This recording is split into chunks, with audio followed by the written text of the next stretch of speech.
I hola, bon dia. Anem coneixent més detalls sobre el pla d'Enzic. Resulta que la nació Hiruzu també hi està involucrada, que vindria a ser d'on era la família materna de la Mikasa, que al principi ha sigut que guai, vale? Perquè pot ser interessant, però després veus que només hi tenen interès econòmic aquests, i d'aconseguir el material aquest que utilitzen els aparatos aquests per volar. I em sembla que al final trenquen el pacte i no hi ha res. Després, un altre pas és algú de sang reial, o sigui, la història, perquè no tenim ningú més, ha d'heredar el tità bèstia d'Enzic i durant aquests 13 anys tenir el màxim de fills possibles, que gaire maco no és com forçar-ho molt. I no entenc gaire per què.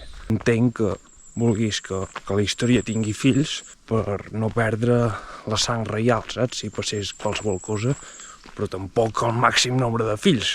Parlen d'una cosa que en anglès li diuen The Rumbling, que en castellà crec que li diuen el retumbar o alguna cosa així, que ben bé no sé què és, però que és l'única arma que tenen els de l'illa Paradís contra la resta del món. Per tant, m'imagino que és un atac de titans així massiu, que potser per això volen que tingui el màxim de fills possibles, per convertir-los en tità. Si té el tità bèstia, els pot convertir tots de cop en un crit. Però...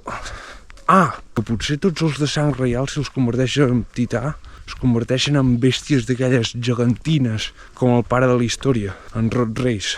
Però seria molt lleig, molt lleig.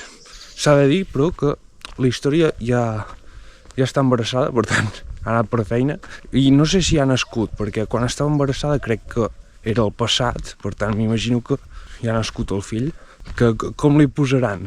I si la mare es diu història, el fill es pot dir futur, i llavors seguim sense entendre l'Eren. O sigui, sembla com que una reunió que van tenir amb Enzic, doncs l'ha canviat completament. I no sé com ho farem, perquè clar, ara l'Eren és poderós, no és un mitja merda, m'entens? I clar, depèn de què faci, tanto. Vols saber si està del teu bàndol o no. Així que ja ho anirem veient, però no estic gaire tranquil. Ens veiem al següent episodi. Vagi bé.